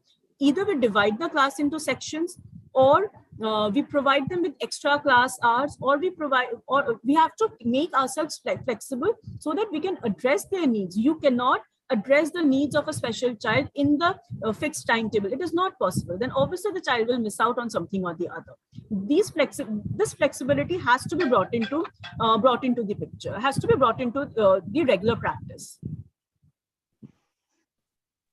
Hello, thank you so much, ma'am. Okay, ma'am, we have another last two questions. One is from Maya Kormuk. She says, I'm a school counselor. We don't have special educator in school. Please give me some suggestions how to collaborate with teachers and work for special needs children. For special education teachers, I think you need to find out like whether there are any special education teachers qualified for the purpose in that particular area or in that locality, and whether they're interested to work in the school or not, because a regular teacher will not have the expertise of a special education teacher. So it is important to first find out whether such teachers are available in that locality, or whether there are teachers who are willing to work in the school, and then collaborate with them. There are yeah, good afternoon, ma'am. It's Maya here. Thank you for the suggestion. Actually, ma'am, our school is not like recruiting any special educator. They just recruit us counselor only. So can you please suggest me if some special needs children is there, I can refer to some place or something like that? I cannot make any such references, or I cannot, but then you can talk to the like if you want to refer them to some special school and all, then you have to find out like which are the NGOs working in that area, which are the schools available in that area, and then refer them to that. And it depends on the school's management whether they are going to recruit special educators or not. So there's nothing much you can really do about it other than recommending or other than suggesting the school authorities that yes, we need special educators. Yes, ma'am. Actually, I talked to the authority regarding it because a counselor can identify, but for remedial process and all, right? A counselor cannot help a child with special needs. The child needs special guidance. So it is better if the school hires or engages special educators, or for that matter, you try to find out the NGOs, or you try to find out if there are any special schools nearby where the child can go for some time of the day. But then best would be to engage special educators. Then the idea of inclusive schools, the idea of inclusive classroom is intact. Yes, ma'am. Thank you, ma'am. Thank you, ma'am. Hello, ma'am. Yes. Yes. Yes, ma'am. There's a last question from Sohin Kanti Mondol. He writes PWD, RTE, RPWD, NTA এতগুলো act থাকা সত্ত্বেও এইগুলো মানা হচ্ছে কি হচ্ছে না সেটা দেখার জন্য কারা আছে? যদি মানা না হয় তাহলে এই সব আইনের জন্য কি দরকার? এটা তো আমরা কিছু বলতে পারবো না, এটা তো তাহলে আপনাকে গভর্নমেন্টের সাথে সরাসরি কথা বলতে হবে, আরটিআই করতে হবে বা কিছু। আমরা খালি যেটা আছে ওইটা বলতে পারি, কিন্তু মানা না হলে কি করা যাবে ওটা তো আর আমরা বলতে পারবো না। আপনার আরটিআই করা যায়, কমপ্লেন করা যায়, ওর বেশি তার কিছু করা যাবে না। Hello, ma'am. I'm Vishal. I ask only one question, ma'am. According to the new education policy, ma'am, all school becoming inclusive school. Yes, ma'am. If one school have no special educator, एक school में कोई special educator engage ही नहीं है, वो school को हम inclusive school बोल सकता है क्या? Number 1, ma'am. Number 2, ma'am, question. Inclusive means generally I have an idea. All school in a school, all children learn together. It may be typical children, it may be disabled children. Ma'am, next one is inclusive means और क्या हम लोग का समझ में आता है inclusive means education means वो बच्चा खुद ब खुद जो सब्जेक्ट माने वो सिलेक्ट करने का हक है। मींस एक डिजेबल बच्चा अगर वो फिजिक्स पढ़ेगा तो उसका हक है, तो वो फिजिक्स सब्जेक्ट भी चूज कर सकता है। मैम, अगर उधर जहाँ स्कूल में वो डिजेबल बच्चा पढ़ रहा है उधर बच्चा का मन है कि वो फिजिक्स सब्जेक्ट लेगा, लेकिन स्कूल अथॉरिटी मना कर रहा है तो तुम वो सब्जेक्ट मत लो, तुमको उधर में ज्यादा नॉलेज हम लोग नहीं दे पाएगा। Each school becoming an inclusive school.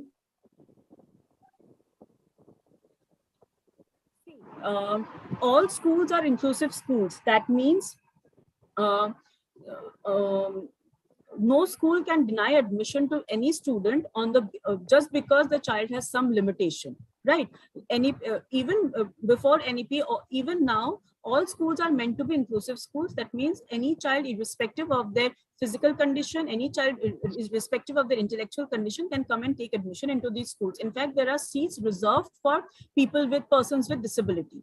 That's there. Now, whether the school has a special educator or not, that does not restrict admission of these students. If such a student takes admission into this school, it is the responsibility of the school to hire people who are specialized in this subject, in this field. Now, a child wants to study physics or whatever subject, but then the school is saying that we cannot accommodate you in that subject.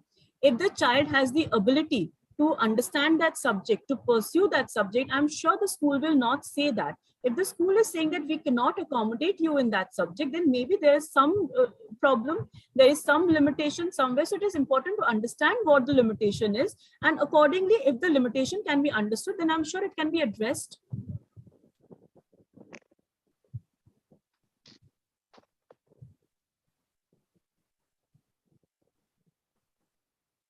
Did it answer your question, sir? Is it clear, sir? Okay, ma'am. I think if no one has any more questions, thank you, Ritika ma'am, for all the effort that you took explaining us things more clearly. Thank you so much.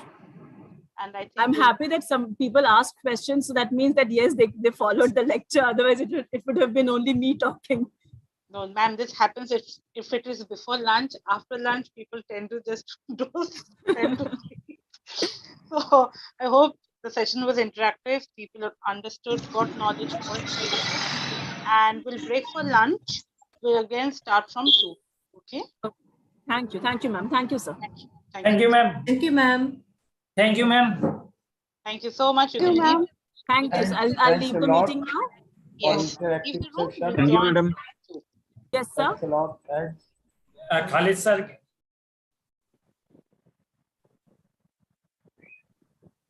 Thank you very much. Thank you, ma'am. Thank you, sir. Thank you.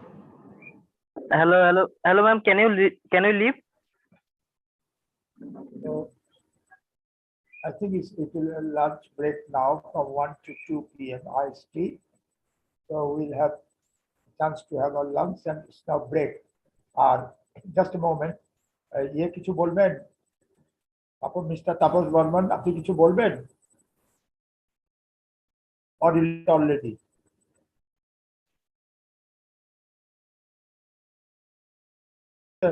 It's break now. I think nobody responding. So you can go.